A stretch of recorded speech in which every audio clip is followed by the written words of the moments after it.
ಓ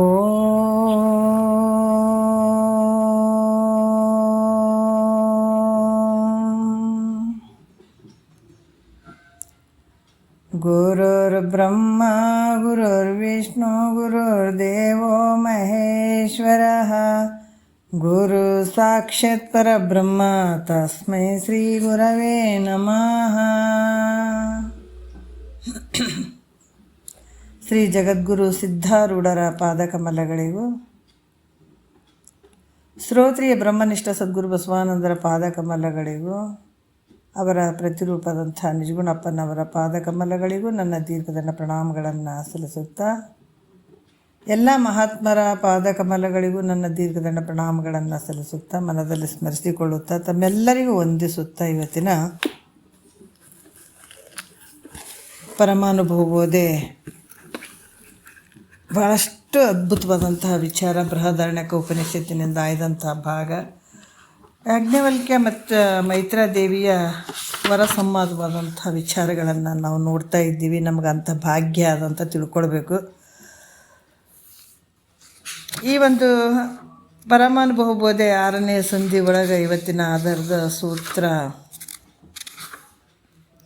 17ನೇ ಸೂತ್ರದ ಒಂದು ಕೆಲವು ನುಡಿಗಳನ್ನು ಹೇಳಬೇಕಾಗ್ತದೆ. ಭಾಳಷ್ಟು ವಿಚಾರಗಳನ್ನು ಅವರು ಹೇಳ್ತಾ ಇದ್ದಾರೆ. ಶ್ರೇಷ್ಠ ವಿಚಾರ ನಿನಗೆ ಅರ್ಥ ಆಗದೇ ಇದ್ರೆ ಇಲ್ಲಿ ಮುಂದೆ ಕೂಡ ಹಂಗೆ ಸಾಯಬೇಡ, ಪರಮಾತ್ಮನ ಭಕ್ತಿಯರ ಮಾಡು. ಜ್ಞಾನವನ್ನು, ಯಾಕಂದ್ರೆ ಜ್ಞಾನದಲ್ಲಿ ಆದಂಥ ವಿಚಾರಗಳನ್ನ ನೀನು ತಿಳ್ಕೊಳ್ಳದೇ ಇದ್ದರೂ ಕೂಡ ನೀ ಮತ್ತೆ ಭಕ್ತಿಯರ ಮಾಡು, ಪರಮಾತ್ಮನ ಪಾದಕಮಲಗಳನ್ನು ಸ್ಮರಣೆ ಮಾಡಪ್ಪ, ಅದರಿಂದ ನಿನಗೆ ಒಳ್ಳೆಯದಾಗ್ತದೆ ಅನ್ನುವಂಥ ವಿಚಾರದಲ್ಲಿ ಅವರು ಕರುಣೆಯಿಂದ ಹೇಳ್ತಾ ಇದ್ದಾರೆ. ಏನು ಹೇಳ್ತಾರೆ? 17ನೇ ಸೂತ್ರದಲ್ಲಿ ಭಕ್ತಿ ಮಾತ್ರವನ್ನು ಮಾಡಿದೊಡೆ ಕೇಳ ಅಂಗನೆ ಮುಕ್ತಿಯನ್ನು ಒಲಿದು ಈಶನು ಇವನು ಅಂತ ಹೇಳ್ತಾರೆ. ಏನು ಹೇಳ್ತಾರೆ? ಶಂಭುಲಿಂಗನ ಪಾದಕಮಲಗಳಲ್ಲಿ ಕೇವಲ ಭಕ್ತಿಯನ್ನಾದರೂ ಮಾಡು. ನಿಜ ಭಕ್ತಿ ಇರಬೇಕು. ಅಂತಹ ಭಕ್ತಿ ಯಾವುದು? ಫಲಾಪೇಕ್ಷೆ ಇಲ್ಲದೇ ನಿಜ ಭಕ್ತಿಯನ್ನು ನೀನು ಪರಮಾತ್ಮನ ಪಾದಕಮಲಗಳಲ್ಲಿ ಮಾಡಿದ್ದೆ ಆದ್ರೆ ಈಶ್ವರನು, ಪರಮಾತ್ಮನು ಪರಮ ಸಂತೋಷವುಳ್ಳಂಥವನಾಗಿ ನಿನಗೆ ಮುಕ್ತಿಯನ್ನು ಕೊಟ್ಟು ಸಲುಹುತ್ತಾನಪ್ಪ ಅಂತ ಭಾಳಷ್ಟು ವಿಶೇಷವಾಗಿ ಇಲ್ಲಿ ಹೇಳ್ತಾರೆ. ಇಷ್ಟು ಅಷ್ಟರ ಮಾಡೋದನ್ನು ಮಾಡಲಾರ್ದ ಹಂಗೆ ಸತ್ತೋದ್ರೆ ಎದಕ್ಕೆ ಬಂತು ಹೇಳಿ? ಜೀವನ ವ್ಯರ್ಥ ಆಗ್ತದೆ. ಅದಕ್ಕೆ ನೀನು ಭಕ್ತಿಯರ ಮಾಡಿ ಅಟ್ಲೀಸ್ಟು ಅಂತ ಹೇಳುವಂಥ ವಿಚಾರ ನಿನ್ನೆ ವಿಚಾರದಲ್ಲಿ ಬಂದವ. ಅದಕ್ಕೆ ಮತ್ತೆ ಇಂದಿನ 6ನೇ ನುಡಿಯಲ್ಲಿ ಕೂಡ ಹೇಳಿದರು, ಕಲಿಯುಗದೊಳು ಶಂಭು ಸುಲಭ ನೆನಪನ್ನಾಗಿ ನಲಿದು ತತ್ಪದ ಯುಗ ಭಕ್ತಿಯು ನೆಲೆಸೆ ಮಾನಸದೋಳು ಇನಿಸು ವೇಳೆಯದು ಮುಕ್ತಿ ಲಲನೆಯ ನವ ನೊಡೆವೆರೆಸುಗುಮ್ ಅಂತ ಹೇಳ್ತಾರೆ. ಅಂದರೆ ಈ ಕಲಿಗಾಲದಲ್ಲಿ ತಪಸ್ಸು, ಯೋಗ, ಯಜ್ಞಾದಿಗಳು, ಜಪ ಇವೆಲ್ಲ ಮಾಡೋದು ಭಾಳಷ್ಟು ಅಸಾಧ್ಯವಾಗಿರುವಂಥದ್ದು. ಈ ಕಲಿಯುಗದಲ್ಲಿ ಎಲ್ಲ ಕ್ಷಣಿಕವಾದಂಥ ಮನಸ್ಸು, ಕ್ಷಣಿಕವಾದಂಥ ಜೀವನ, ಕ್ಷಣಿಕವಾದಂಥ ಒಂದು ಜೀವನ ಶೈಲಿ, ಇವುಗಳಲ್ಲಿ ಇಂಥವೆಲ್ಲ ಮಾಡುವಂಥದ್ದು ಐತೇನು ಅಂದ್ರೆ ಭಾಳ ಅಸಾಧ್ಯ ಆದಂಥ ಕೆಲಸ. ಅದಕ್ಕೆ ಒಂದು ಸುಲಭವಾದಂಥದ್ದು ಕಲಿಯುಗದಲ್ಲಿ ಬರೀ ನಾಮಸ್ಮರಣೆ ಇದ್ದರೂ ಸಾಕಂತಾರೆ. ಈ ನಾಮಸ್ಮರಣೆ ಭಜನೆಯಿಂದ ಕೂಡಿದಂಥ ಶಂಭುಲಿಂಗನ ಪಾದಕಮಲಗಳನ್ನು ಭಕ್ತಿ ಮಾತ್ರದಿಂದ ಮಾಡಿದರೆ ಮುಕ್ತಿ ಅನ್ನುವಂಥ ಒಂದು ಸ್ತ್ರೀ ಒಲಿತಾಳಪ್ಪ, ಭಕ್ತರನ್ನು ತಾನಾಗಿ ಮುಂದುವರಿಸ್ತಾಳ ಅಂತನ್ನುವಂಥ ವಿಚಾರವನ್ನು ಹೇಳಿದ್ರು ಅವರು. ಅಂದರೆ ಶಂಭುಲಿಂಗ ಪರಮಾತ್ಮ ಈ ಕಲಿಗಾಲಕ್ಕೆ ನಾಮಸ್ಮರಣೆಗೆ ಒಲಿತಾನಂತನ್ನುವಂಥದ್ದು. ಅದಕ್ಕೆ ನಾಮಸ್ಮರಣೆ ಮಾಡೋಕ್ಕೂ ಕೂಡ ನಮಗೆ ತಾಳ್ಮೆ ಇಲ್ಲ ನೋಡ್ರಿ. ಭಾಳ ಸುಲಭ ಐತೆ. ನಿನ್ನೆ ವಿಚಾರಗಳು ಬಂದಿದೆ. ಯಾಕಂದ್ರೆ ತ್ರೈತಾಯುಗ ಅಲ್ಲೆಲ್ಲ 10 ವರ್ಷ ತಪಸ್ಸು ಮಾಡಿದಾಗ ಇದನ್ನು ತಿಳ್ಕೊಬೇಕನ್ನುವಂಥ ಭಾವ ಬರ್ತಿತ್ತಂತ. ಅದಕ್ಕೆ ಇಲ್ಲಿ ಏನಿಲ್ಲ, ಬರೀ ನಾಮಸ್ಮರಣೆಗೆ ಭಗವಂತ ಒಲಿತಾನ, ಮುಕ್ತಿ ಅವಶ್ಯವಾಗಿ ಅದಕ್ಕೆ ದೊರೀತದೋ ಅಂತ ಹೇಳಿದರು. ಅದಕ್ಕೆ ಶಂಭುಲಿಂಗನ ಪಾದಕಮಲಗಳನ್ನು ಸ್ಮರಣೆ ಮಾಡುವಂತ ಹೇಳಿದರು ಅವರು. ಅದಕ್ಕೆ ಮತ್ತಿಲ್ಲಿ ಶಂಭುವಿನ ಪರಮಾತ್ಮನ ಪಾದಕಮಲಗಳ ಭಕ್ತಿಯನ್ನು ಮಾಡಿದರೂ ಕೂಡ ಮುಕ್ತಿ ದೊರೀತದ ಬಿಡ್ತದ ನಮಗಂತೂ ವಿಶ್ವಾಸ ಇಲ್ಲ ಅಂತ ಏನಾದರೂ ಅಂದರೆ, ಹೌದು ನೀವು ಹೇಳಕತ್ತೀರಿ ಪರಮಾತ್ಮನ ಶಂಭುವಿನ ಪಾದಕಮಲಗಳನ್ನು ನೆನೆಸ್ರಿ, ಅದನ್ನಲ್ಲಿ ಭಕ್ತಿ ಮಾಡಿರಿ ಅಂತ ನೀವು ಹೇಳಕತ್ತೀರಿ ಖರೆ. ಆದ್ರೆ ಅದು ಮುಕ್ತಿ ಆಗ್ತದ ಬಿಡ್ತದ ನಮ್ಗೆ ಅಷ್ಟು ವಿಶ್ವಾಸ ಇಲ್ಲ ಗುರುಗಳೇ ಅಂತಂದರೆ ಅವ್ರು ಹೇಳ್ತಾರೆ. ಈಗ ಇದೇ ನುಡಿಯಲ್ಲಿ 7ನೇ ನುಡಿಯಲ್ಲಿ ಹೇಳ್ತಾರೆ, ಪರಮಾತ್ಮ ಹೇಳ್ತಾನೆ ನೋಡ್ರಿ. ಏನು ಹೇಳ್ತಾನೆ, ಹಂಗೇನಾರು ವಿಶ್ವಾಸ ಇಲ್ಲಂದರೆ ಕರಕಂಜೆ ನೆತ್ತಿ ಪ್ರತಿಜ್ಞೆಯನ್ನು ಈಶನು ವರವೇದದರಿಯೇ ಮಾಡಿದ ನಿಂತು ಪರಮ ವಿಶ್ವಾಸದೊಡನೆ ತನ್ನ ನೈದಿದ ಪುರುಷರಿಗೆ ಭವಬಾಧೆ ಹೊರತೆಂದು ಅಂತ ಹೇಳ್ತಾನೆ. ಏನು ಹೇಳ್ತಾರೆ, ಕರಕಂಜ ಅಂದರೆ ಏನು? ಕರಕಂಜ ನೆತ್ತಿ ಅಂದ್ರೆ ಕಮಲೋಪಾದಿ, ಯಾಕಂದರೆ ಕಮಲದೋಪಾದಿಗಳಲ್ಲಿರುವ ಕೈಗಳನ್ನು ಎತ್ತಿ, ಕೈಗಳನ್ನು ಹಿಂಗೆ ಎತ್ತಿ ಪ್ರತಿಜ್ಞೆಯನ್ನು ಅಂದ್ರೆ ಈ ಪ್ರತಿಜ್ಞೆ ಅನ್ನುವಂಥದ್ದು ಅಂದ್ರೆ ಆಣೆ, ಪ್ರತಿಜ್ಞೆ ಮಾಡ್ತಾರ್ರಿ, ಆಣೆ ಮಾಡ್ತಾರ್ರಿ ಅಂತಾರಲ್ಲ, ಹಂಗೆ ಯಾರು ಮಾಡಿದರು ಅಂದರೆ ಈಶನು ಅಂದರೆ ಪರಮಾತ್ಮನು.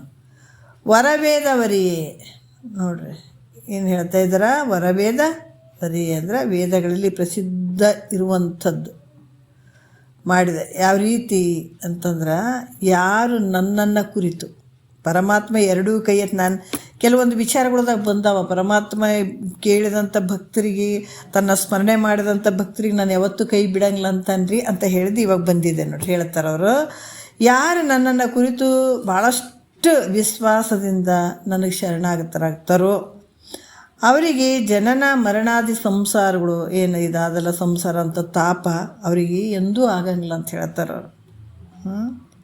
ಅದಕ್ಕೆ ಪರಮಾತ್ಮ ಏನು ಮಾಡಿದಾನ, ತನ್ನ ಎರಡೂ ಕೈಗಳನ್ನು ಎತ್ತಿ ಮೇಲೆ ಎತ್ತುತ್ತಾನೆ. ಎತ್ತಿ ವೇದದಲ್ಲಿ ಎಲ್ಲರ ಅರಿಯುವ ಹಾಗೆ ಆತ ಪ್ರತಿಜ್ಞೆಯನ್ನು ಮಾಡಿ ಹೇಳ್ತಾನತ. ಪರಮಾತ್ಮ ಎರಡೂ ಕೈ ಎತ್ತಿ ಪ್ರತಿಜ್ಞೆ ಮಾಡಿದಾನ ನೋಡ್ರಿ. ಯಾಕಂದ್ರೆ ಏನು ಪರಮಾತ್ಮನ ಭಕ್ತಿ ಮಾಡೋದ್ರಿಂದ ಮುಕ್ತಿ ಆಗ್ತದೇನು? ಹಂಗಾಗ್ತದೆ. ಭಾಳ ಜನ ಇಂಥವೆಲ್ಲ ಕೇಳ್ತಾರೆ, ಅಲ್ಲಿ ಮಾಡಿದ್ರೆ ಭಕ್ತಿ ಮಾಡಿದ್ರೆ ಏನಾಗ್ತದೆ, ಅದು ಮಾಡಿದ್ರೆ ಏನಾಗ್ತದೆ, ಇದೆಲ್ಲ ಕೇಳ್ತಾರಲ್ಲ. ಅದಕ್ಕೆ ಯಾರು ನನ್ನ ಮೇಲೆ ನಂಬಿಕೆ ಇಲ್ಲ, ವಿಶ್ವಾಸ ಇಲ್ಲ, ಅವ್ರಿಗೆ ಆಗಂಗಿಲ್ಲ. ಆದವರಿಗೆ ಕೈ ಎತ್ತಿ ಹೇಳ್ತಾ ಇದ್ದಾರೆ. ಅವ್ರು ಏನು ಹೇಳ್ತಾ ಇದ್ದಾರೆ, ಯಾರು ನನ್ನನ್ನು ಸ್ಮರಣೆ ಮಾಡ್ತಾರೆ ಅಂದರೆ ವೇದದಲ್ಲಿ ಎಲ್ಲರೂ ಅರಿಯುವ ಹಾಗೆ ಒಂದು ದೊಡ್ಡ ಪ್ರತಿಜ್ಞೆಯನ್ನು ಮಾಡ್ತಾರೆ. ಏನು ಮಾಡ್ತಾರೆ, ನಂಬಿದವರಿಗೆ ಎಂದೂ ಅನರ್ಥ ಆಗಂಗಿಲ್ಲ. ಯಾರು ನಂಬುತ್ತಾರ ಅವ್ರಿಗೆ ಎಂದೂ ಅನರ್ಥ ಆಗಂಗಿಲ್ಲ. ಆದ್ದರಿಂದ ಅವಶ್ಯವಾಗಿ ಪರಮಾತ್ಮನ ಪಾದಕಮಲಗಳಿಗೆ ಶರಣಾಗಲಿಕ್ಕೆ ಯೋಗ್ಯವಾಗಿರುವಂಥದ್ದು ಅಂತ ಹೇಳ್ತಾರೆ ಅವರು.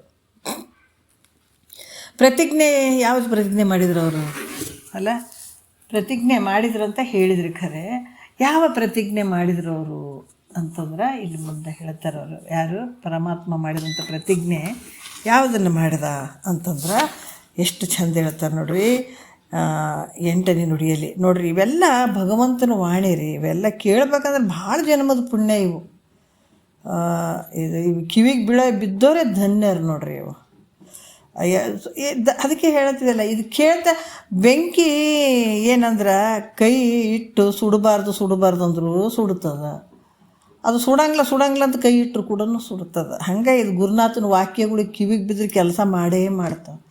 ಕೆಲಸ ಆಗಬಾರ್ದು ಕೆಲಸ ಆಗೇ ಆಗ್ತಾವೆ. ಇದರಲ್ಲಿ ಅಷ್ಟು ಫಲಗಳು ಅದಾವೆ.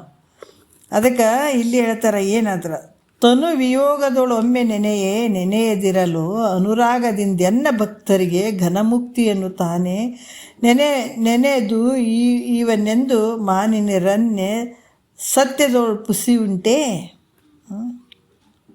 ಸತ್ಯನೋಳು ಪುಸಿ ಉಂಟೆ ಅಂತ ಹೇಳ್ತಾರೆ.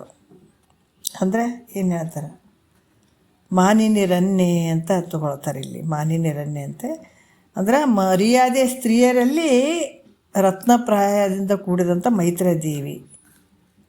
ತನಗೆ ಯಾರು ನನ್ನ ಭಕ್ತರು ಅಂದರೆ ಯಾರು ಆತನ ಸ್ಮರಣೆ ಮಾಡುವಂಥವ್ರು, ಯಾರು ಪರಮಾತ್ಮನ ಭಕ್ತರಿರ್ತಾರ ಅವರು ಶರೀರ ತ್ಯಾಗ ಮಾಡುವಂಥ ಸಂದರ್ಭದಲ್ಲಿ. ಯಾಕಂದರೆ ಅವ್ರು ಹೇಳಿದಾರೆ, ಅಲ್ಪ ನಾವು ಇಷ್ಟು ದಿವಸ ನಾವು ಯಾವತ್ತು ನಿನ್ನ ಪಾದಕಮಲಗಳನ್ನು ಸ್ಮರಣೆ ಮಾಡಿದ್ದೀವಿ, ನಿನ್ನ ಭಕ್ತಿ ಮಾಡಿದ್ದೀವಿ, ಇಷ್ಟೊಂದು ಭಕ್ತಿ ಮಾಡಿದ್ದೀವಿ. ನಾಳೆ ಸಾಯುವಂಥ ಶರೀರ ಹೋಗುವಂಥ ಸಂದರ್ಭದಲ್ಲಿ ನಮಗೆ ಮನಸ್ಸು ವಿಚಲಿತ ಆಗಿ ಬರೀ ಹೆಂಡತಿ ಮಕ್ಕಳ ಕಣ್ಮುಂದೆ ಬಂದ್ರಂದ್ರೆ ಏನು ಗತಿ ಮಾಡೋದು ಅಂತ ನಮ್ಗೆ ಅಂಥ ವಿಶ್ವಾಸ ಇಲ್ಲ. ಈಗ ನಾವು ಎಷ್ಟು ಭಕ್ತಿ ಮಾಡಿದ್ರು ಕೂಡ ಮುಂದೆ ಹಂಗೆ ಆಗಿಬಿಟ್ರೆ ಹೆಂಗೆ ಅನ್ನುವಂಥದಕ್ಕಾಗಿ ಅವ್ರು ಹೇಳ್ತಾ ಇದ್ದಾರೆ. ಏನು, ನನ್ನ ಭಕ್ತರು ಶರೀರವನ್ನು ತ್ಯಾಗ ಮಾಡುವಂಥ ಸಂದರ್ಭದಲ್ಲಿ ಎಚ್ಚರಿಕೆ ಇದ್ದು ನನ್ನನ್ನು ಸ್ಮರಿಸಲಿ. ಎಚ್ಚರಿಕೆ ಐತಪ್ಪ ಅಂತ ಅನ್ನೋದಾದ್ರೆ ನನ್ನನ್ನು ಸ್ಮರಣೆ ಮಾಡಿ, ಅಥವಾ ಮೂರ್ಛೆಯಿಂದ ಸ್ಮರಿಸದೇ ಇರಲಿ. ಅವರಿಗೆ ಮೂರ್ಛೆ ಹೋಗ್ಯದ, ಪ್ರಜ್ಞೆ ಹೋಗ್ಯದ, ಶರೀರ ಬಿಡುವಂಥ ಸಂದರ್ಭದಲ್ಲಿ ಅವ್ರಿಗೆ ಮೂರ್ಛೆ ಹೋಗ್ಯದ, ಆತ ನೆನೆಸದೇ ಇರಲಿ. ಆದರೆ ಆತ ಹೆಂಗಿದ್ರೂ ಕೂಡ ನಾನೇ ಆತನಲ್ಲಿ ನಿಂತುಕೊಂಡು ಆ ಸ್ಮರಣೆಯ ಕೊಟ್ಟು ಸ್ಮರಿಸಿ ಪರಮ ಪ್ರೀತಿಯಿಂದ ಅವನಿಗೆ ಘನಮುಕ್ತಿ, ಮಹತ್ವವಾದಂಥ ಮುಕ್ತಿಯನ್ನು ದಯಪಾಲಿಸ್ತೀನಿ ಅಂತ ಹೇಳಿದಾರ. ಯಾರು? ಪರಮಾತ್ಮ. ಪ್ರತಿಜ್ಞೆ ಮಾಡಿದನ ಕೈ ಎತ್ತಿ ಅನ್ನು ಯಾರು ಒಂದು ಎಷ್ಟು ನೆನೆಸಲಿ, ಎಷ್ಟೋ ನೆನೆಸಲಿ ಅಂದ್ರೆ ಏಟು ನೆನೆಸಿದ ಅಷ್ಟು ಕೊಡ್ತಾನೆ ಅಷ್ಟೇ. ಅಂದ್ರೆ ಬರೀ ಭಗವಂತನ ಸ್ಮರಣೆನೇ ಆತಗೆ ಆಗಿತ್ತಂದ್ರೆ ಮುಂದೆ ಮನಸ್ಸು ಆತ ನೆನೆಸದೇ ಇರಲಿ, ನನ್ನ ಸ್ಮರಣೆ ಮಾಡದೇ ಇರಲಿ, ಮಾಡದೇ ಇದ್ರೂ ಕೂಡ ನಾನು ಮುಂದೆ ಬಂದು ನಿಂತು ಅದಕ್ಕೆ ಸ್ಮರಿಸ್ತೀನಿ, ಒಳ್ಳೆ ಮುಕ್ತಿಯನ್ನು ಕೊಡ್ತೀನಿ. ಯಾಕಂದ್ರೆ ಮಹತ್ವರಾದಂಥ ಮುಕ್ತಿಯನ್ನು ನಾನು ದಯಪಾಲಿಸ್ತೀನಿ ಈಗಂತ ಪ್ರತಿಜ್ಞೆ ಮಾಡಿದಾನೆ. ಅದಕ್ಕೆ ಇಂಥ ಒಂದು ಸತ್ಯವಂತ ಸ್ವರೂಪವಾದಂಥ ಶಂಭು ಸುಳ್ಳಾಡ್ತಾನೆ. ಈ ಮಾತು ಸುಳ್ಳಾಡ್ತಾನೆ ಇಲ್ಲ. ಅದರಿಂದ ಈ ಪರಮಾತ್ಮನ ಪಾದ ಕಮಲಗಳನ್ನು ಭಕ್ತಿಯಿಂದ ನೀನು ನಿಶ್ಚಯವಾಗಿ ಭಕ್ತಿಯನ್ನು ಮಾಡು ಅಂತ ಹೇಳ್ತಾರೆ. ಖಂಡಿತ ನಿನಗೆ ಫಲಗಳು ಅದಾವ, ಯಾವುದಕ್ಕೆ ಏನು ಸಂಶಯಕ್ಕೆ ಅವಕಾಶ ಮಾಡಿಕೊಡ್ಬೇಡ. ಆದರೆ ಅಂಥ ಪಾದ ಕಮಲಗಳನ್ನು ನೀನು ಸ್ಮರಿಸು ಅನ್ನುವಂಥ ವಿಚಾರವನ್ನು 9ನೇ ನುಡಿಯಲ್ಲಿ ಹೇಳ್ತಾರೆ.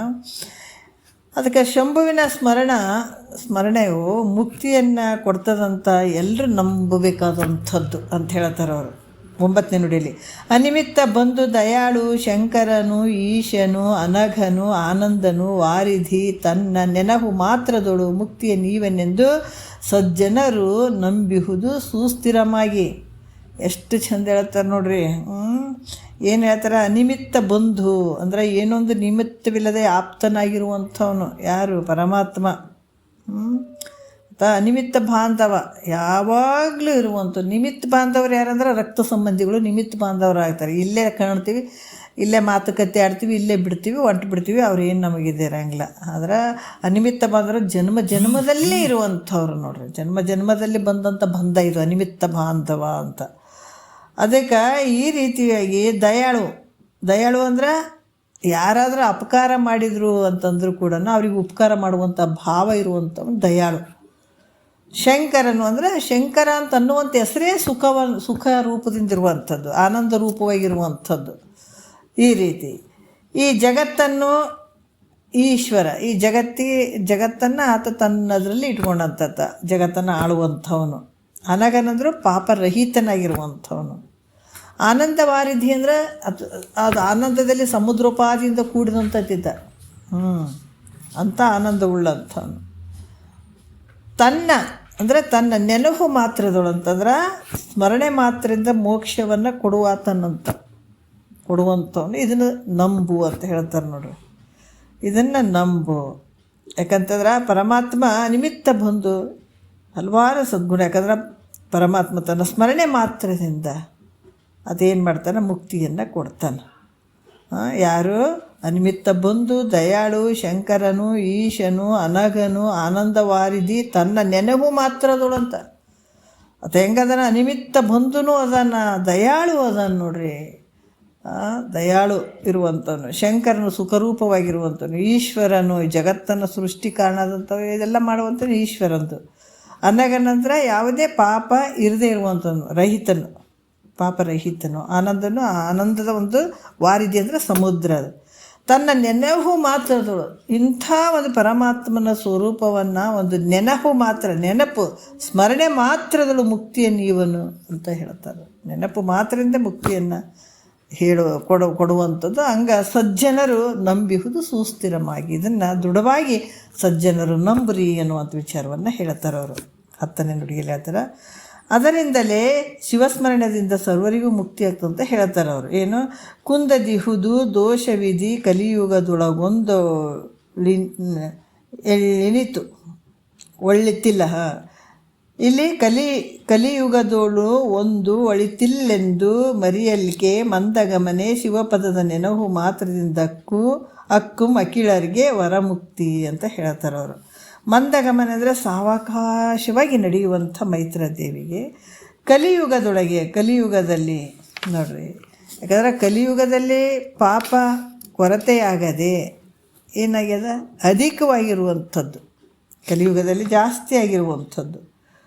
ಅದಕ್ಕೆ ಇಲ್ಲಿ ಕೂಡ ಏನು ಹೇಳ್ತಾರೆ, ವಿಚಾರವನ್ನು ಮಾಡಿದಾಗ ಇಲ್ಲಿ ವಿಚಾರ ಮಾಡಿ ನೋಡಿದರೆ ಒಳ್ಳೆ ಉತ್ತಮವಾದಂಥ ಪುಣ್ಯಕರ್ಮವು ಒಂದಾದರೂ ಐತೇನಂದರೆ ಇಲ್ಲ. ಯಾಕಂದರೆ ನಾನಾ ರೀತಿಯಿಂದ ಬರೀ ಪಾಪದ ಕೆಲಸಗಳನ್ನೇ ಭಾಳ ಆಗಿಬಿಡ್ತಾವೆ ನೋಡ್ರಿ. ಈ ಕಲಿಯುಗದಾಗಂತೂ ಜಾಸ್ತಿ ಪಾಪದ ಕೆಲಸಗಳಾಗಿರುವಂಥದ್ದು, ಪುಣ್ಯದ ಕೆಲಸಗಳು ಒಂದು ಸ್ವಲ್ಪ ಕೂಡ ಇಲ್ಲ. ಅದರಿಂದ ಶಿವನ ಪಾದ ಸ್ಮರಣೆ ಮಾಡುವಂಥದ್ದು.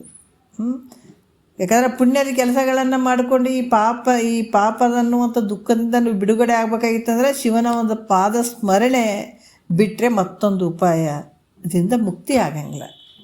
ಮುಖ್ಯವಾಗಿರುವಂಥದ್ದು ಶಿವನ ಪಾದ ಕಮಲಗಳಲ್ಲಿ ನಿಜ ಭಕ್ತಿಯನ್ನು ಮಾಡಿದಾಗ ಮಾತ್ರ ಈ ದಾರಿಗೆ ಬರೋಕ್ಕಾಗ್ತದೆ. ಇಲ್ಲಂತಂದ್ರೆ ಅದು ಬಹುದೂರ ಮುಕ್ತಿ ಅನ್ನುವಂಥದ್ದು. ಇದಕ್ಕೆ ಸುಲಭ ಉಪಾಯ ಯಾವುದು ಅಂದರೆ ಪರಮಾತ್ಮನ ಪಾದ ಕಮಲಗಳ ಸ್ಮರಣೆ ಮಾಡುವಂಥದ್ದು.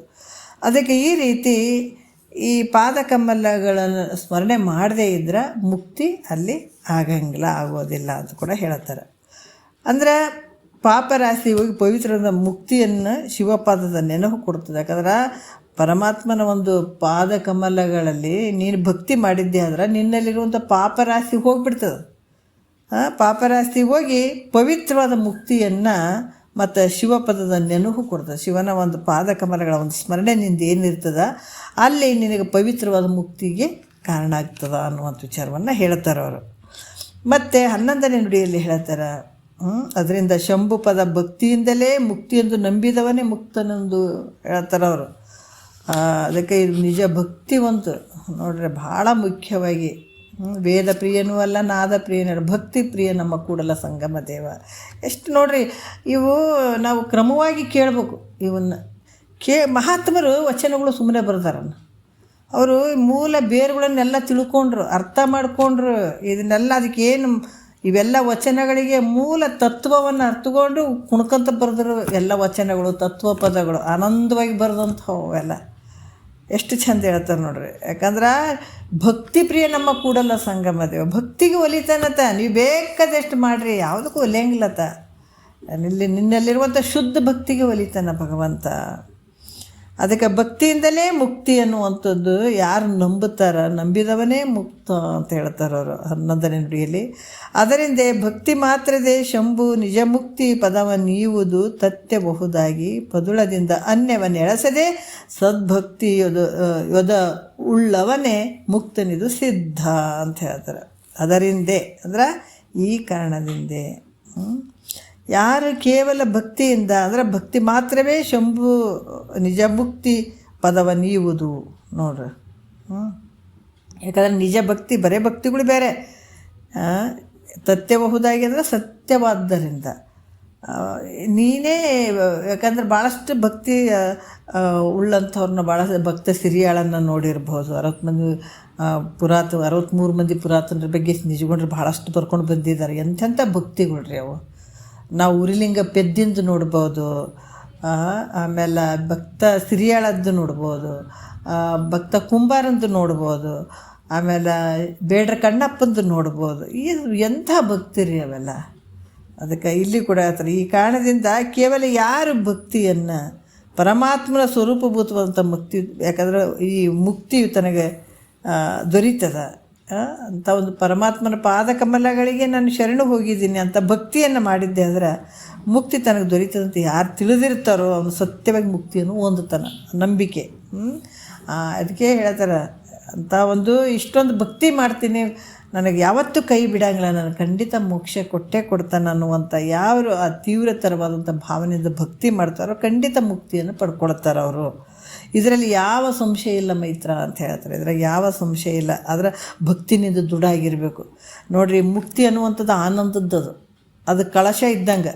ಮುಕ್ತಿ ಅನ್ನುವಂಥದ್ದು ಒಂದು ಕಳಶ ಇದ್ದಂಗೆ, ಒಂದು ದೇವಸ್ಥಾನಕ್ಕೆ ಒಂದು ಕಳಶ ಬೇಕಲ್ಲ ಹಂಗಿದ್ದಂಗೆ. ಅದ್ರ ಕೆಳಗಡೆ ಕಾಲಮ್ಗಳು ಅವೆಲ್ಲ ಕಟ್ಟಿರ್ತಾರೆ. ಭಕ್ತಿ ಅನ್ನುವಂಥದ್ದು ಯಾವಾಗ ಭಕ್ತಿ ಅನ್ನುವಂಥ ಕಾಲಮ್ ಗಟ್ಟಿ ಆಯ್ತಂದ್ರೆ ನಿನಗೆ ಅವಶ್ಯವಾಗಿ ಮುಕ್ತಿ ಆಗ್ತದೆ. ಅದು ಎಂಥ ಭಕ್ತಿ, ನಿಷ್ಕಾಮದ ಭಕ್ತಿ ಇರಬೇಕಾಗ್ತದೆ. ಅಂಥ ಭಕ್ತಿ ಯಾವಾಗ ನಿನಗೆ ದೃಢ ಇತ್ತು, ಗಟ್ಟಿ ಇತ್ತು ಅಂತಂದಾಗ ಯಾಕಾಗಂಗಿಲ್ಲ, ಮೋಕ್ಷ ಖಂಡಿತ ಆಗ್ತದೆ. ಭಕ್ತಿಯೇ ಮುಕ್ತಿಗೆ ಮೂಲ ಕಾರಣ ಅಂತ ಹೇಳ್ತಾರೆ. ಎಂಥ ಭಕ್ತಿದಾಗ ಅದಕ್ಕೆ ನಾನಾ ರೀತಿಯಾದ ಭಕ್ತಿ ಎಂಥದ್ದು ಇರಬೇಕಂದ್ರೆ ನಿಜ ಭಕ್ತಿ ಇರಬೇಕಾಗ್ತದೆ. ಆವ ಕಾಲದೋಳು ಆ ಬಳಿಕ ಹೇಳಿದ್ದಾರೆ ನಿಜಗೊಂಡ್ರು ನಿಜ ಭಕ್ತಿ ಅನ್ನೋದು ಅಂಥದ್ದು ಅಂದರೆ ಏನು.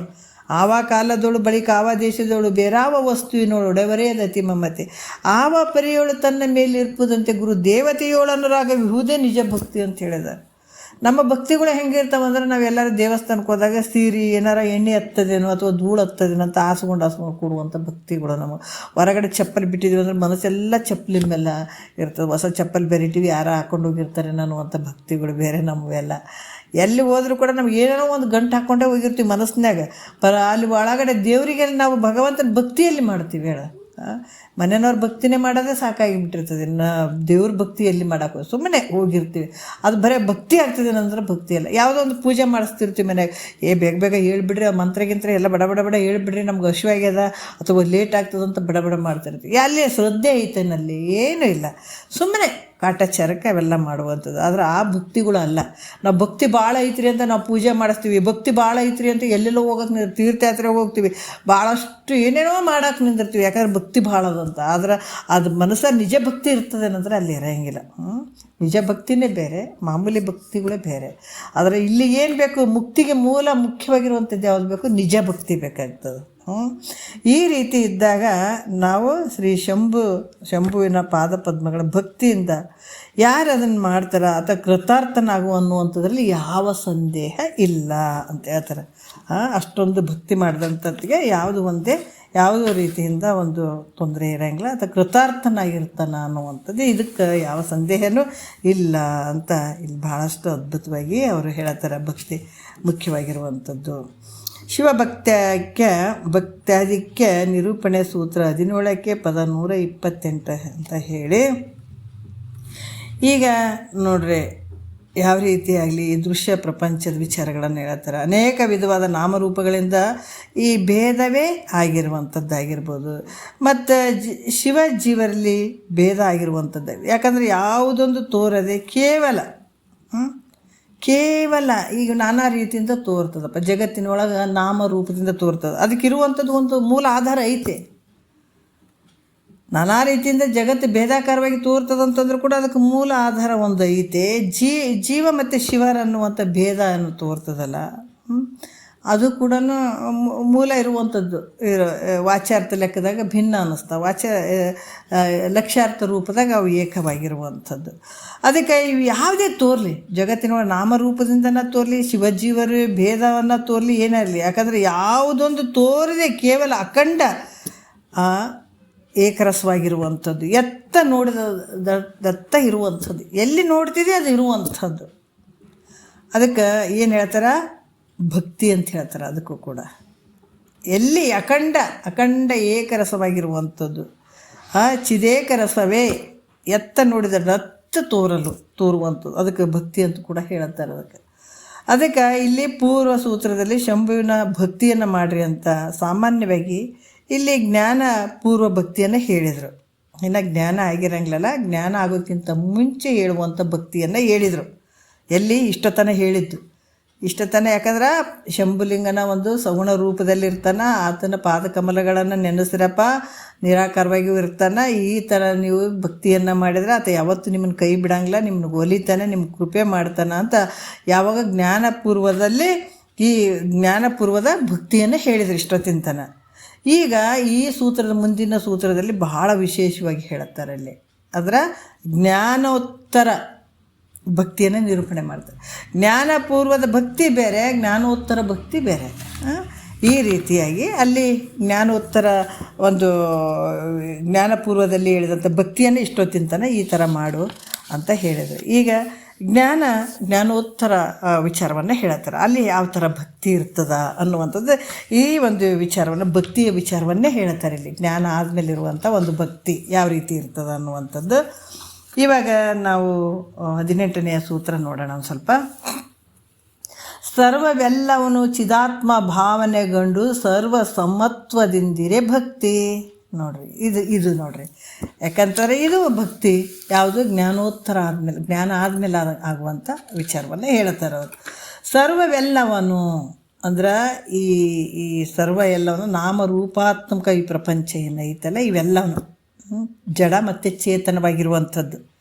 ಜಗತ್ತಿನೊಳಗೆ ಜಡವಾಗಿರುವಂಥವನು ಅದಾವ, ಚೇತನ ರೂಪವಾಗಿರುವಂಥವನು ಅದ, ನಾಮರೂಪಾತ್ಮಕವಾಗಿರುವಂಥ ಈ ಪ್ರಪಂಚ. ಚಿದಾತ್ಮ ಭಾವನೆಗೊಂಡು ನೋಡ್ರಿ ಎಷ್ಟು ಅದ್ಭುತವಾಗಿ ಹೇಳ್ತಾರೆ. ಎಲ್ಲವೂ ಚಿದ್ರೂಪ ಸ್ವರೂಪನೇ ಅಂತ ತಿಳ್ಕೊಳ್ಳುವಂಥದ್ದು.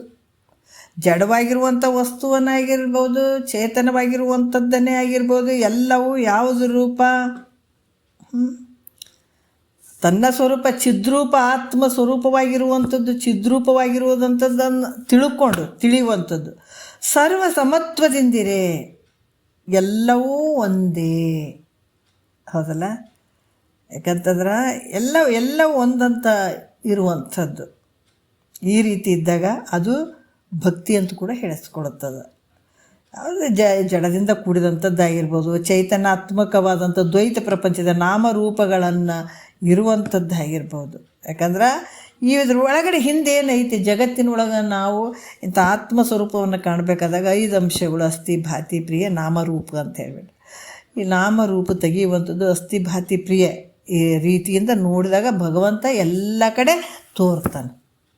ನಾಮರೂಪದಿಂದ ನೋಡಿದರೆ ತೋರಂಗಿಲ್ಲ, ನಾಮರೂಪ ತೆಗಿಬೇಕು. ತೆಗೆದಾಗ ಅಸ್ಥಿ, ಭಾತಿ, ಪ್ರಿಯೆಯಿಂದ ನೋಡುವಂಥದ್ದು. ಈ ರೀತಿ ಆತ್ಮಾನುಸಂಧಾನವನ್ನು ಮಾಡುವಂಥದ್ದು ಏನಿರ್ತದೆ ಇದು ಭಕ್ತಿ ಅಂತ ಹೇಳಿಸ್ಕೊಳ್ಳುತ್ತದೆ. ಇದೆಲ್ಲ ನನ್ನ ಸ್ವರೂಪ, ಪರಮಾತ್ಮನ ಒಂದು ಸ್ವರೂಪ, ಚಿದ್ರೂಪವಾಗಿರುವಂಥ ತಿಳ್ಕೊಂಡು ಸರ್ವ ಸಮತ್ವದಿಂದ ಇರುವಂಥದ್ದು, ಇದಕ್ಕೆ ಭಕ್ತಿ ಅಂತ ಕೂಡ ಹೇಳ್ತಾರೆ. ಈಗ ಮತ್ತೆ ಹೇಳ್ತಾರೆ, ಶಂಭುಗೆ ಶರಣಾಗತನಿಗೆ ಸಂಸಾರ ತಾಪವನ್ನು ಕಳಿಬೇಕಂತ ಕೂಡ ಹೇಳ್ತಾರೆ. 1ನೇ ನುಡಿ ನೋಡೋಣ. ರಾಗಾದಿ ಗುಣದೋಷ ಪೂಗವ ನುಳಿದು ಅದು ಅನುರಾಗದಿಂದವೇ ಶಂಭು ಶರಣೆಂದು ನೀಗಿ ಕಳೆಯುವುದು ಸಂಸಾರದ ಬಾಧೆಯು ಆಗಮ ಬಾಧೆಯನ್ನು ಆಗಮ ಅರಿದಚ್ಚ ಸುಖಿಗಳು ಅಂತ ಹೇಳ್ತಾರೆ. ಅವರು ಏನು ಹೇಳ್ತಾರೆ ಅಂತಂದ್ರೆ, ಇಲ್ಲಿ ಆಗಮ ವರಿದ ಅಚ್ಚ ಸುಖಿಗಳು, ಆಗಮವನ್ನು ಬಲ್ಲಂಥವ್ರು ಏನಂದ್ರೆ ಅಚ್ಚ ಸುಖಿಗಳು ಅಂದ್ರೆ ಕೇವಲ ಸುಖ ಶಾಲಿಗಳು ಅನ್ನುವಂಥದ್ದು. ರಾಗಾದಿ ಅಂತಂದ್ರೆ ರಾಗದ್ವೇಷ, ಆದಿ ಅಂದಾಗ ರಾಗ ದ್ವೇಷ ಸುಖ ದುಃಖ ಇವೆಲ್ಲ ಕೂಡ್ಕೊಂಡಿರುವಂಥದ್ದು. ಈ ಆಗಮ ವೇದಾದಿಗಳನ್ನು ಬಲ್ಲಂಥವ್ರು, ಆಗಮದಲ್ಲಿ ಹೇಳಿದಂಥ ವಿಚಾರಗಳನ್ನು ವೇದವನ್ನು ಎಲ್ಲ ಬಲ್ಲಂಥವ್ರು. ಇಲ್ಲಿ ರಾಗ ದ್ವೇಷಾದಿ ಗುಣಗಳು ಹೆಂಗದವ ಅಂತಂದ್ರೆ ಅಂತಃಕರಣದ ಧರ್ಮಗಳು. ರಾಗ ದ್ವೇಷ, ಸುಖ ದುಃಖ, ಪ್ರಯತ್ನ ಅಪ್ರಯತ್ನ ಇವೆಲ್ಲ ಯಾವುದ್ರ ದೋಷದಿಂದ ಕೂಡಿದವ ಅಂತಂದ್ರೆ ಇದು ಅಂತಃಕರಣದ ಧರ್ಮಗಳು. ಇವು ರಾಗ ದ್ವೇಷಾದಿಗಳು ಈ ಗುಣಗಳು ಏನದವ ಅಂತಃಕರಣದ ಧರ್ಮಗಳು. ಅದರಿಂದ ಇವುಗಳ ಗುಣವೇ ಆಗಲಿ ದೋಷವೇ ಆಗಲಿ ಅವೆರಡೂ ಸಂಬಂಧ ಇರದೇ ಇರುವಂಥದ್ದು. ಇವೆರಡು ನನಗೆ ಸಂಬಂಧ ಇಲ್ಲ. ಅಂತಃಕರಣದ ಧರ್ಮಗಳು ಇವ್ಯಾವ ನನಗೆ ಸಂಬಂಧ ಇಲ್ಲ ಅನ್ನುವಂಥದ್ದು ನೋಡ್ರಿ. ಅದು ದೋಷವೇ ಆಗಿರಲಿ, ಅದ್ರ ಗುಣನೇ ಆಗಿರಲಿ, ಅದ್ರ ದೋಷನೇ ಆಗಿರಲಿ, ಇವೆರಡು ನನ್ನ ಸಂಬಂಧ ಇರದೇ ಇರುವಂಥದ್ದು. ಅದನ್ನು ಪರಮ ಪ್ರೀತಿಯಿಂದ ಶಂಭು ಪರಮಾತ್ಮ ಅಂತ ಶಂಕರನಿಗೆ ಶರಣಾಗತನಾಗಿ ಈ ಸಂಸಾರದ ಬಾಧೆಯನ್ನು ದೂರ ಮಾಡಿಕೊಳ್ಳಲಿಕ್ಕೆ ಸಾಧ್ಯ ಅದ ಅಂತ ಹೇಳ್ತಾರೆ. ಈ ತಾಪವನ್ನು ದೂರ ಮಾಡಿಕೊಳ್ಳಲಿಕ್ಕೆ ಸಾಧ್ಯ ಅದ. ಯಾವ ರೀತಿ? ಪ್ರತಿಯೊಬ್ಬರಿಗೆ ಮಹಾತ್ಮರಿಗೆ ಅಂತಃಕರಣದಲ್ಲಿ ಇಂಥ ದೋಷಗಳು ಇರಲಿಲ್ಲೇನೋ? ಇದ್ದವು. ಅವರು ಇದೇ ಆಕಾಶ ವಾಯು ಅಗ್ನಿ ಜಲ ಇದೇ ದಿವಸಗಳು, ಅವ್ರಿಗೆ ಬೇರೆ ಬೇರೆ ತಾಸುಗಳಿದ್ವನು. ಅವ್ರಿಗೆ ಸೋಮವಾರ ಮಂಗಳವಾರ ಇಲ್ಲರಿ ಮಹಾತ್ಮರಿಗೆ ಬೇರೆ ಇದ್ವೇನು? ಅವ್ರಿಗೆ ಬೇರೆ ತಾಸುಗಳಿದ್ವೇನು? ಬೇರೆ ಊಟ ಇತ್ತೇನು? ಅವರಿಗೆಲ್ಲ ಇದೇ ಸೂರ್ಯ, ಇದೇ ಚಂದ್ರ, ಇದೇ ಆಕಾಶ ವಾಯು ಅಗ್ನಿ ಜಲ ಪೃಥ್ವಿ ಇದೇ ದಿವಸಗಳು. ನಾವು ಹೆಂಗೆ ಅವರಿಗೂ ಇಷ್ಟೇ ಟೈಮು, ಇಷ್ಟಾಗ ದೊಡ್ಡ ಮಹಾತ್ಮರು ಆದರು. ಅವ್ರು ಯಾಕಾದರೂ ಇದನ್ನು ತಿಳ್ಕೊಂಡ್ರು. ಅಂತಃಕರಣ ಧರ್ಮಗಳು ನನಗೆ ಸಂಬಂಧ ಇಲ್ಲ. ಅಲ್ಲಿ ಸಿಟ್ಟು ಬರ್ತದೆ, ಸುಖನೂ ಆದಂಗೆ ಆಗ್ತದ, ದ್ವೇಷ ಆದಂಗೆ ಆಗ್ತದೆ, ಸುಖ ದುಃಖ ಎಲ್ಲನೂ ಆಗ್ತಾವೆ. ರಾಗ ದ್ವೇಷಾದಿಗಳು ಎಲ್ಲನೂ ಇರ್ತಾವೆ, ಅವರಿಗೂ ಕೂಡ ಇದ್ದವು. ಆದರೆ ಅವ್ರು ಏನು ಮಾಡಿದರು, ಅದ್ರ ಜೊತೆ ಹೋಗಲಿಲ್ಲ. ಅವರು ವ್ಯತ್ಯಾಸಗಳು ಇಷ್ಟೇ. ನಾವು ಅದ್ರಾಗ ಬೆರ್ತು ಬಿಟ್ಟಿದ್ದೀವಿ. ಅಂತಃಕರಣದ ಧರ್ಮಗಳಲ್ಲಿ ನಾವು ಬೆರ್ತಿದ್ದೀವಿ. ಆದರೆ ಮಹಾತ್ಮರು ಬೆರೀಲಿಲ್ಲ. ಅವನ್ನ ಸಾಕ್ಷಿ ರೂಪವಾಗಿ ನೋಡಿದ್ರು ಅವರು. ಇದು ಪ್ರತಿಯೊಬ್ಬರಿಗೆ ಇರುವಂಥದ್ದು ಇದು. ಅವ್ರೇನು ಮಾಡಿದ್ರು, ಅವನ್ನ ದೂರ ಇಟ್ಬಿಟ್ಟು ಏನು ಮಾಡಿದ್ರು, ಅದು ಯಾವುದು ಅವರಿಗೆ ಹಚ್ಕೊಳ್ಳಿಲ್ಲ. ಅವರು ಇದು ನನಗೆ ಹಿಂಗಾಗ್ತದಲ್ಲ ಹಂಗಾಗ್ತದಲ್ಲ ಅಂತ ಯಾವ ಭಾವನೆಗೆ ಅವರು ಹೋಗಲಿಲ್ಲ. ಹೋಗಿ ಅದನ್ನು ದೂರ ಇಟ್ಟು ಪರಮ ಪ್ರೀತಿಯಿಂದ, ಪರಮ ಪ್ರೀತಿ ಅಂದರೆ ನೋಡಿ, ಬರೀ ಪ್ರೀತಿಗಳು ಮತ್ತು ಪರಮ ಪ್ರೀತಿ ಬೇರೆ. ಆ ಪ್ರೀತಿ ಸದ್ಭಾವ ಅನ್ನುವಂಥದ್ದು ಒಂದು ಗುರುವಿನ ಮೇಲೆ ಪರಮಾತ್ಮನ ಮೇಲೆ ಇಟ್ಟಂಥ ಪ್ರೀತಿ ಪರಮ ಪ್ರೀತಿಯಾಗಿರಬೇಕು. ಅದು ಇಟ್ಟಿಟ್ಟಕ್ಕೆ ಹೋಗುವಂಥದ್ದಲ್ಲ. ನಾವೇನು ಉಸಿರಾಡ್ತೀವಲ್ಲ ಆ ಉಸಿರಾಟನೇ ಆ ಒಂದು ಭಕ್ತಿಯಾಗಿರಬೇಕು, ಪರಮ ಭಕ್ತಿ ಅನ್ನುವಂಥದ್ದು. ಅದಕ್ಕೆ ಆ ಪ್ರೀತಿಯಿಂದ ಹೇ ಶಂಭು ಪರಮಾತ್ಮನೇ ಅಂತ ಆ ಎಲ್ಲಕ್ಕೂ ಕಾರಣ ನಿಂದಪ್ಪ ಅಂಥೇಳಿ ಪರಮಾತ್ಮನ ಒಂದು ಪಾದಕಮಲಗಳಿಗೆ ಶರಣಾಗತನಾಗಿ ಆದಾಗ ಮಾತ್ರ ಈ ಸಂಸಾರದ ತಾಪ ಕಷ್ಟ ಏನೈತೆ ಸಂಸಾರದ್ದು ಇವೆಲ್ಲ ತಾಪಗಳಿಂದ ನಿವೃತ್ತಿ ಆಗಲಿಕ್ಕೆ ಬರ್ತದೆ ಈ ಭಾವ ಇಟ್ಕೊಂಡ್ರೆ. ಮತ್ತು ನಾವು ಅಂತಃಕರಣದ ಧರ್ಮಗಳಲ್ಲೇ ಬೆರ್ತೀವಿ ಅಂತಂದ್ರೆ ಯಾವ ಜನ್ಮಕ್ಕೂ ನಿನಗೆ ಮುಕ್ತಿ ಆಗಂಗಿಲ್ಲ. ರಾಗಾದಿ ದ್ವೇಷಗಳು ಏನದಾವ ಇವು ಅಂತಃಕರಣ ಧರ್ಮಗಳದಾವ, ನಿನಗೆ ಸಂಬಂಧ ಇಲ್ಲ, ನೀ ಸಪ್ರೇಟೇ ಆಗಬಹುದು. ಅದ್ರ ಜೊತೆ ಬೆರೆಯೋದೇ ನೀನು ಸಪ್ರೇಟಾಗಿ ಇರೋಕ್ಕೆ ಪ್ರಯತ್ನ ಮಾಡ್ಬೇಕು. ಅದಕ್ಕೆ ನಿಸ್ಸಂಗ ಅನ್ನುವಂಥದ್ದು ಯಾತಕ್ಕೆ? ಸಜ್ಜನರ ಸಹವಾಸದಲ್ಲೇ ಸತ್ಸಂಗತ್ವ ನಿಸ್ಸಂಗತ್ವನ ಬರಬೇಕಾದ್ರೆ ಎಷ್ಟು ಜನ್ಮದ ಪುಣ್ಯ ರೀ. ಯಾಕಂದರೆ ಸಂಘನೇ ನಮಗದಾವ, ಅಂತಃಕರಣ ಧರ್ಮಗಳು ನನಗಾಗ್ಯಾವ ಅಂತೀನಿ, ಶರೀರ ನಂದೇ ಅಂತೀನಿ, ಎರಡು ನಮಗೆ ಸಂಘಗಳು ಭಾಳಷ್ಟು ಸಂಘದಾಗಿದ್ದಂಥವ್ರು.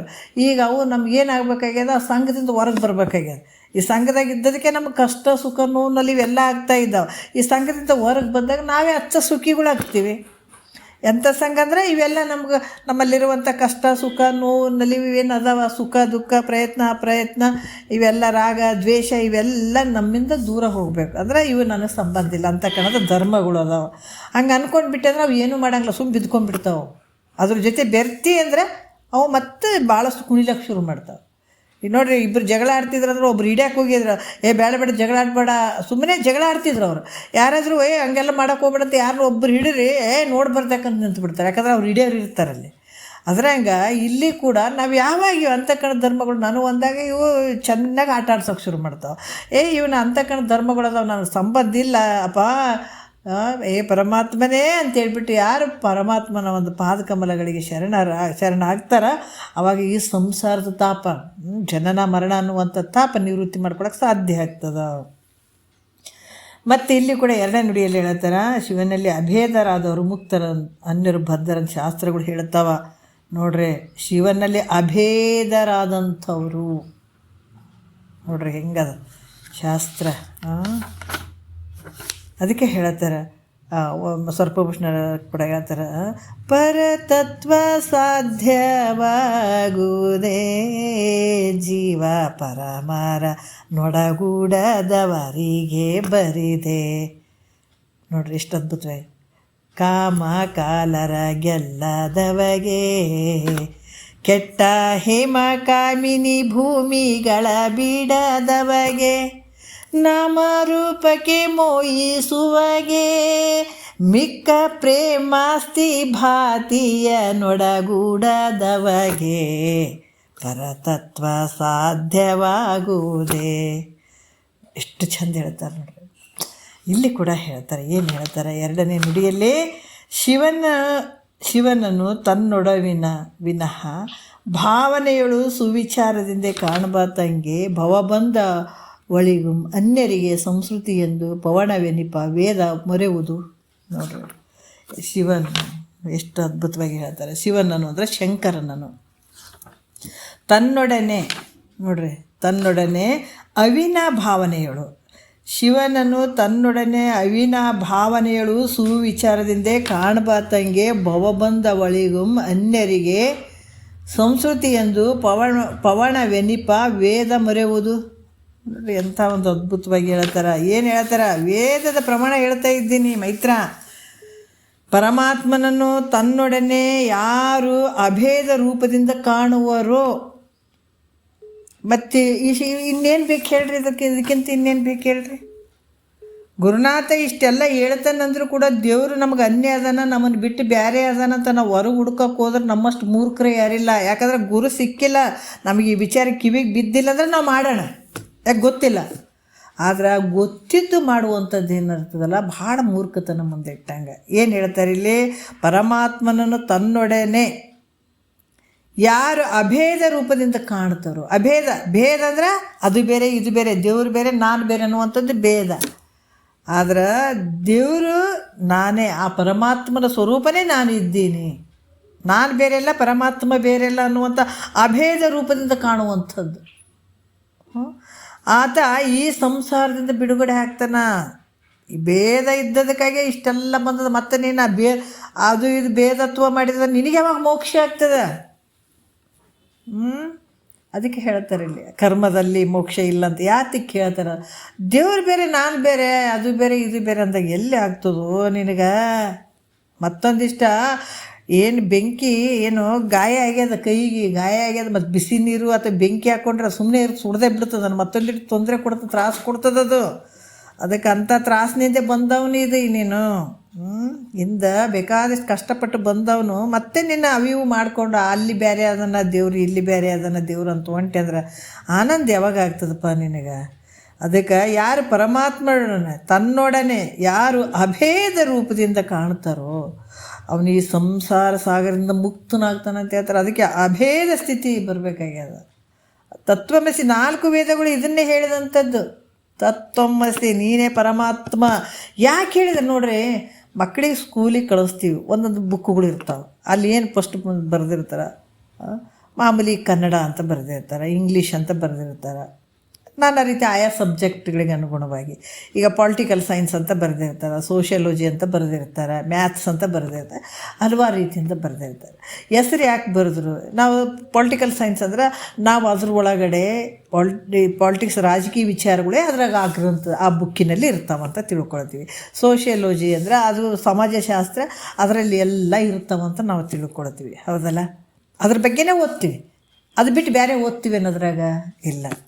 ಈ ಗಣಿತ ಮ್ಯಾಥ್ಸ್ ಮಾಡಬೇಕಾದ್ರೂ ಕೂಡ ಅದು ಬುಕ್ ತೊಗೊಂಡಿವಿ ಅಂದರೆ ಇದ್ರಾಗ ನಮಗೆ ಪಕ್ಕ ತಲೆಗೆ ಗೊತ್ತು ಇದು ಮ್ಯಾಥ್ಸ್ ಬಗ್ಗೆನೇ ಅದಂತ. ಹೌದಲ್ಲ? ಈ 4 ವೇದಗಳು ಏನದಾವ ಇದೆಲ್ಲ ಬರೆದಿದ್ದಾರೆ. ಆ ಮಹಾವಾಕ್ಯಗಳನ್ನು ಅದರಲ್ಲಿ ಇಟ್ಟಿದ್ದಾರೆ. ಅದರ ಕರ್ಮ ಉಪಾಸನೆ ಜ್ಞಾನದ ಬಗ್ಗೆ ಬರೆದಿದ್ದಾರೆ. ಆದರೆ ಕೊನೆಗೆ ಮಹಾವಾಕ್ಯಗಳು ಜ್ಞಾನದಲ್ಲಿ ಇಟ್ಕೊಂಡಿದ್ದಾರೆ. ಯಾವುದು?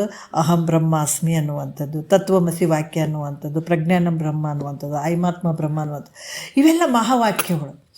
ಇದ್ರ ಮೂಲ ನಾವು ಹುಡ್ಕಕ್ಕೆ ಹೋದ್ರೆ ಇವೆಲ್ಲ ಬೇಕಾಗ್ತಾವೆ. ನಾವು ಇದನ್ನು ಹುಡ್ಕಕ್ಕೆ ಮುಂದಕ್ಕೆ ಹೋಗಿಲ್ಲ, ಇನ್ನು ಮ್ಯಾಲೆ ಹೋಗಿಲ್ಲ, ನಾವು ತತ್ವಮಸಿ ವಾಕ್ಯಕ್ಕೆ ಹೋಗಿಲ್ಲ, ಅಲ್ಲಿ ಪಾಜೆ ಮುಟ್ಟೇ ಇಲ್ಲ, ನಾವಿನ್ನೂ ದಡನೇ ಸೇರಿಲ್ಲ, ಇನ್ನು ಕೆಳಗೆ ಅದೀವಿ. ಅವ್ರು ಏನು ಹೇಳ್ತಾರೆ, ಅಲ್ಲಿಗೆ ಮುಟ್ಟಬೇಕಾಗ್ಯದ. ಎಲ್ಲಿಗೆ? ಆತ ಪರಮಾತ್ಮ ಬೇರೆ ಇಲ್ಲ, ನಾನು ಬೇರೆ ಇಲ್ಲ ಅನ್ನುವಂಥದ್ದು. ಈಗ ಒಂದು ಹುಡುಗ ಇತ್ತು, ಅವ್ರ ಅಪ್ಪ ಏನು ಮಾಡ್ದ, ಸಣ್ಣವನು ಇದ್ದ. ಏನಾಯಿತು ಅಂತಂದ್ರೆ ಅವರಪ್ಪ ತೀರ್ಕೊಂಡ ಹೋಗಿದ್ದ. ಆತ ಆ ಮಗನಿಗೆ ಮದುವೆ ಮಾಡ್ಬೇಕಂತ ಮಾಡಿದ್ರು. ಅವರಪ್ಪ ಅಷ್ಟೊತ್ತಿಗೆ ಹೋಗ್ಬಿಟ್ಟ. ನಮ್ಮಪ್ಪ ಒಂದು ಹುಡುಗಿನ ಹುಡುಕಿದ್ದ. ಆದ್ರೆ ಆ ಹುಡುಗಿದು ಫೋಟೋ ಇಟ್ಟಿದ್ದ ಎಲ್ಲಿ ಅದ ಅಂತ ಹುಡುಕ್ತಿದ್ನಂತವ ಬುಕ್ಕಿನಾಗ ಅವ್ರ ಅಪ್ಪನ ಫ್ರೆಂಡನ್ನು ಬಂದಿದ್ದ.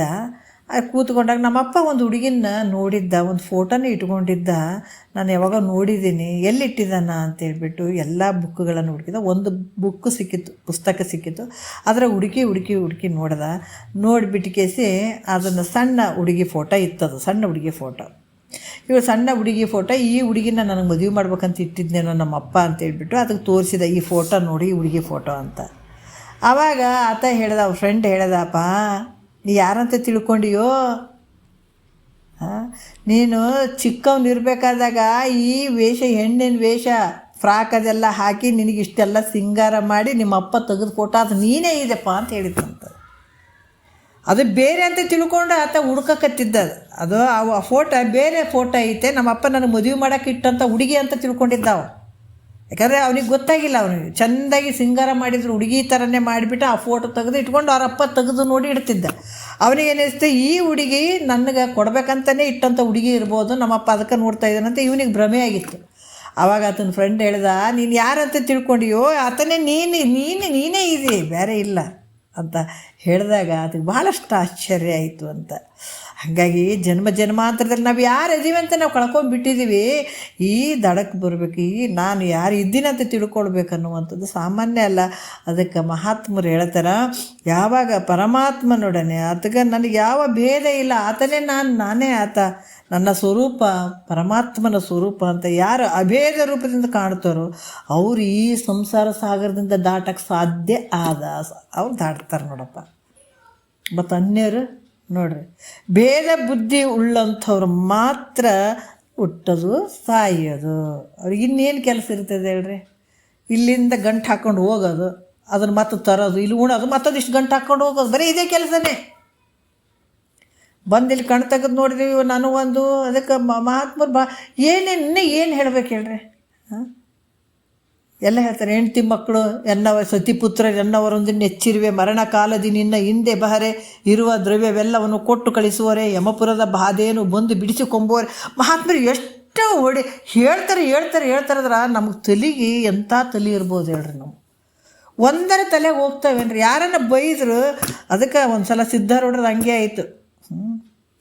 ನಾಗಲಿಂಗ ಸ್ವಾಮಿಯವರು ಸಿದ್ಧಾರೂಢರು ನಾಗಲಿಂಗ ಸ್ವಾಮಿಯವ್ರಿಗೆ ಕರ್ಕೊಂಡೋಗಿ ಎಲ್ಲಿಗಾನ ಫಂಕ್ಷನ್ಗಳಿಗೆ ಕರ್ಕೊಂಡೋಗಿ ಸ್ವಲ್ಪ ಭಯ ಮಾಡ್ಕೊತಿದ್ರು. ಯಾಕಂದ್ರೆ ನಾಗಲಿಂಗ ಸ್ವಾಮಿಯವ್ರು ಸಿಕ್ಕಂಗೆ ಬಾಯಿ ತೆರೆದು ಅಂದ್ಬಿಡೋರು, ಹೆಂಗೆ ಬೇಕು ಹಂಗೆ ಬಾಯಿಗೆ ಬಂದಂಗೆ ಅಂದ್ಬಿಡೋರು. ಎಲ್ಲ ಭಕ್ತರಿಗೆ ನೋವಾಗ್ತದೆ, ಇವ್ರು ಏನಾರು ಅಂದ್ಬಿಡ್ತಾರಂತ ಭಯ ಬೇರೆ ಸಿದ್ಧಾರೂಢರಿಗೆ. 9 ದಿವಸದ ಒಂದು ಕಾರ್ಯಕ್ರಮ ಇತ್ತು, ದಿವಸ ಹೋಗಿ ಪ್ರವಚನ ಮಾಡ್ತಿದ್ರು ಸಿದ್ಧಾರೂಢರು. ಆವಾಗ ಒಂದು ಸಲ ನಾಗಲಿಂಗ ತಾತವರಿಗೆ, ಅಪ್ಪ ನಾನು ಬರ್ತೀನಿ ನಿಮ್ಮ ಜೊತೆ ಅಂತೇಳಿ ಬಂದಾಗ ಏನು ಮಾಡೋದು, ಏನಾರ ಭಕ್ತರಿಗೆ ಏನಾದರೂ ಒಂದು ಬಿಡ್ತಾರಂತ ಇವ್ರಿಗೆ ಒಂಥರ ಇತ್ತು ಸಿದ್ಧಾರೂಢರಿಗೆ. ಆಯ್ತು, ಪ್ರವಚನಕ್ಕೆ ಕೂತ್ಕೊಂಡ್ಗಳೇ ಈ ಸಿದ್ಧಾರೂಢರು ಒಂದು ಸ್ವಲ್ಪ ಹೇಳಿದ ಮೇಲೆ, ಅಪ್ಪ ನಾನೊಂದು 2 ನಿಮಿಷ ಮಾತಾಡ್ತೀನಿ ಅಂದರು. ಆಯ್ತು ಮಾತಾಡ್ರಿ. ಅವಾಗ ಸಿಕ್ಕಾಪಡಿ ಬೈಯೋಕೆ ಶುರು ಮಾಡಿದ್ರಂತ ನಾಗಲಿಂಗ ತಾತವರು. ನಿಮಗೆ ಬುದ್ಧಿಗಿದ್ದೆ ಐತಿಲ್ಲ, ಮನ್ಯಾಗ ಹೊಲ ಮನೆ ಎಲ್ಲ ಅದಾವ, ಅದನ್ನು ಬಿಟ್ಟು ಕೇಳಕ್ಕೆ ಬಂದಿರಿ, ಯಾಕೆ ಕೇಳಕ್ಕೆ ಬಂದಿರಿ ನೀವು? ಆ ಮನ್ಯಾಗಾದ್ರೆ ಒಂದು 4 ಕೆಲಸ ಮಾಡ್ಬೋದಾಯ್ತು, ಹಿಂಗೆಲ್ಲ ಬೈಯೋಕೆ ಶುರು ಮಾಡಿದರು. ಎಲ್ಲರೂ ಸಿದ್ಧಾರೂಢರು ಹೇಳಾಗ ಸುಸ್ತಾಗಿ ಹಿಂಗೆ ಮಲಗೋರು. ಇವರು ಹೇಳಕತ್ತಿಗ ನೀವು ಜಾಗ್ರ ಆಗಿರೋಂತ ಎಲ್ಲರೂ ನಿಚ್ಚಳದ್ರಂತ. ಆದಮೇಲೆ ಅಪ್ಪ ಸುಮ್ಮೀರಪ್ಪ ಅವರೇ ಇದು ಮಾಡ್ಕೋತಾರೆ ಬೇಡ ಅಂತ ಸಿದ್ಧಾರೂಢರು ಹೇಳಿದ್ರು ಕೂಡ, ಸುಮ್ಮನೆ ಇರ್ರಿ ಗುರುಗಳೇ ಅಂತ ಹೇಳಿ ಆಮೇಲೆ ಕೇಳಿದ್ರಂತ. ಅಲ್ರಪ್ಪ, ನಮ್ಮ ಗುರುಗಳು ಬೇಡ ಅನ್ನೋದು ಬೇಡ ಅನ್ಬೇಡ ಅಂತ ಹೇಳಕತ್ತಾರ ಖರೆ, ಆದ್ರೆ 9 ದಿವಸ ತಿಳ್ಕೊಂಡ್ರಲ್ಲ, ಏನೇನು ತಿಳ್ಕೊಂಡ್ರೆ ಸ್ವಲ್ಪ ಹೇಳ್ರಪ್ಪ ಅಂದ್ರಂತ.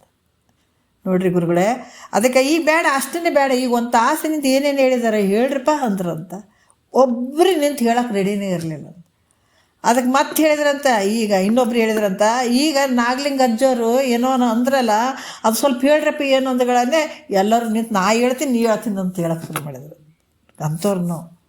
ಯಾಕಂದ್ರೆ ಚಲೋ ವಾಕ್ಯಗಳು ನಮ್ಮ ತಲೆಗೆ ಹೋಗಂಗಿಲ್ಲ. ಬೈದಂಥ ವಾಕ್ಯಗಳು ನಮ್ಗೆ ಹಿಂಗಂದ್ರಿ ಹಂಗಂದ್ರಿ, ಮನೆಗೆ ಕೆಲಸ ಮಾಡ್ತೀರಿ ಕೆಲಸ ಆಗ್ತದೆ, ಇಲ್ಲಿ ಯಾಕೆ ಬಂದು ಕೂತೀರಿ ದಂಡ ಪಿಂಡಗಳು ಹಿಂಗಂತ ನಮಗೆಲ್ಲ ಬೈದ್ರು ಅಂತ ಹೇಳಕ್ಕೆ ಶುರು ಮಾಡಿದ್ರಂತ. ಇದು ನೋಡ್ರಿ ಹಿಂಗಿರ್ತಾವೆ. ಯಾಕಂದ್ರೆ ನಮಗೆ ಇಂಥ ವಾಕ್ಯಗಳು ಹೋಗ್ತಾವೇನಾದ್ರೆ ಎಷ್ಟು ಹೇಳ್ತಾರೆ ನಮಗೆ. ನೋಡ್ರಪ್ಪ, ಇದೆಲ್ಲ ಇಡ್ಕೋಬೇಡ್ರಿ.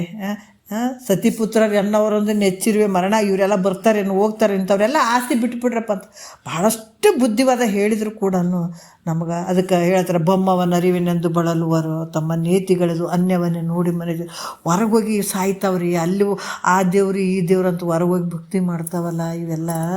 ಅದಕ್ಕೆ ಯಾವಾಗ ದೇವ್ರು ಬೇರೆ ನಾನು ಬೇರೆ ಅಂತ ಈ ಭೇದ ಬುದ್ಧಿ ಇಟ್ಕೊಂಡ್ರೆ ನಿನಗೆ ಯಾವ ಜನ್ಮಕ್ಕೆ ಮುಕ್ತನಾಗಕ್ಕೆ ಸಾಧ್ಯ ಇಲ್ಲೋ ಅಂತಾರೆ ಅವರು. ಇರುವಂಥದ್ದು ಒಳಗೆ ಅಪೇಕ್ಷೆ ಭಾಳ ಅದ, ಮುಕ್ತನಾಗ್ಬೇಕಂತ ಅಪೇಕ್ಷೆ ಅದ, ಆನಂದ ಆಗ್ಬೇಕು, ನನಗೆ ಆನಂದ ಪಡ್ಕೊಳ್ಬೇಕು, ಈ ಮನುಷ್ಯನ ಜನ್ಮ ಸಾರ್ಥಕ ಆಗ್ಬೇಕು ಅನ್ನುವಂಥದ್ದು ಅಪೇಕ್ಷೆ ಭಾಳ ತುಂಬಿ ಅದ. ಆದ್ರೆ ಮಾಡೋ ಕೆಲಸಗಳಿಗೆ ಹಿಂಗೆ ಅದಾವೆ, ಕನಿಷ್ಠ ಕೆಲಸಗಳು ಮಾಡಕತ್ತೀವಿ. ಅದಕ್ಕೆ ತೆಗೆದು ಹಾಕು. ಅದಕ್ಕೆ ತತ್ವಮಸಿ ವಾಕ್ಯ ನೋಡ್ರಿ, ನೀನು ಆ ಸ್ವರೂಪ ಅಲ್ಲಿ ಆದಾಗ ಮಾತ್ರ ನಿನಗೆ ಮೋಕ್ಷ ಆಗ್ತದೆ. ಇಲ್ಲಾಂದ್ರೆ ಭೇದ ಬುದ್ಧಿ ಇಟ್ಕೊಂಡು ಎಷ್ಟು ದಿವಸ ಈ ಜನ್ಮಕ್ಕೆ ಬಂದರೂ ಕೂಡ ವ್ಯರ್ಥನೆ ಐತಪ್ಪ ಅಂತ ಯಾವ್ದು ಹೇಳ್ತಾರ, ವೇದ ಹೇಳ್ತದಂತ ಹೇಳ್ತಾರೆ ಅವರು. ನಾ ಹೇಳಕತ್ತಿಲ್ಲ ಮೈತ್ರ, ವೇದ ಹೇಳ್ತದೆ. ಅದರಿಂದ ತನ್ನನ್ನು ನಾನು ಯಾರಿದ್ದೀನಿ ಅಂತ ವಿಚಾರ ಮಾಡುವಂಥದ್ದು ಬಹಳ ಅವಶ್ಯಕ ಐತಿ ನೋಡು. ನಿನಗೆ ಗೊತ್ತಾಗ್ತದೆ ನಾನು ಯಾರಿದ್ದೀನಿ ಅಂತ ಒಂದು ಪ್ರಶ್ನೆ, ಅದಕ್ಕೆ ಉತ್ತರ ಹುಡುಕ್ತಾ ಹೋಗು, ನೀನು ಯಾರಿದ್ದಿ ಅಂತ ಗೊತ್ತಾಗ್ತದ. ಎಲ್ಲಕ್ಕೂ ಆಧಾರ ನೀನೇ ಇದೆ. ಜಗತ್ತೇನು ತೋರ್ತದ, ಜಗತ್ತಿಗೆ ಆಧಾರವಾಗಿರುವಂಥವು ನೀನೇ ಇದೆ. ನಿನಗೆ ಯಾವುದೇ ಇಲ್ಲ ನೋಡು, ಇದು ಯಾವ ಸಂಬಂಧ ಇಲ್ಲ. ಹುಟ್ಟು ಸಾವು ಜನನ ಮರಣ ಸುಮ್ಮನೆ ನಿನ್ನೊಳಗೆ ಏನು ಕನಸಿನಾಗ ತೋರ್ತಾವೆ, ನೀರಿನೊಳಗೆ ತೆರೆ ನೊರೆಗಳು ಕಾಣ್ತಾವಲ್ಲ ಹಂಗೆ ತೋರಿ ಎಡಗುವಂಥವು ಎಲ್ಲಕ್ಕೆ ಆಧಾರವಾಗಿರುವಂಥ ನಿನ್ನ ಸ್ವರೂಪ ಐತೆ. ನಿಂಗೆ ಗದ್ದಲಕ್ಕೆ ಬಿದ್ದಿದ್ದಿ, ಯಾವಾಗ ನಿನ್ನಲ್ಲಿ ಭೇದ ಬುದ್ಧಿ ಇರ್ತದ ಆವಾಗ ನಿನಗೆ ದುಃಖ ಐತೆ. ಯಾವಾಗ ಅಭೇದ ಬುದ್ಧಿ ಪರಮಾತ್ಮನೊಡನೆ ನಾನು ಬೇರೆಲ್ಲ ಪರಮಾತ್ಮ ಬೇರೆಲ್ಲ ಅನ್ನುವಂಥ ಭಾವದಲ್ಲಿ ನೀನು ದೃಢ ಆಗ್ತೀವಿ, ಅವಾಗ ನೀನೇ ಸುಖಿ ಆಗ್ತೀಯಪ್ಪ ಅಂತ ಇಲ್ಲಿ ಮೈತ್ರಿ ದೇವಿಗೆ ಸುಖಿ ಆಗ್ತಿ ಮೈತ್ರ ಅಂತ ಬಹಳಷ್ಟು ವಿಚಾರಗಳನ್ನು ಅವ್ರು ಹೇಳ್ತಾರೆ. ಮತ್ತು ಮುಂದೆ ಕೂಡ ಮಹಾವಾಕ್ಯದ ವಿಚಾರಗಳನ್ನು ಹೇಳ್ತಾರೆ. ನಾಳೆ ನೋಡೋಣ ಅಂತೇಳಿ ಮದ್ಗುರುಗಳ ಪಾದಕ್ಕೆ ಅರ್ಪಿಸಿ ಹರವು.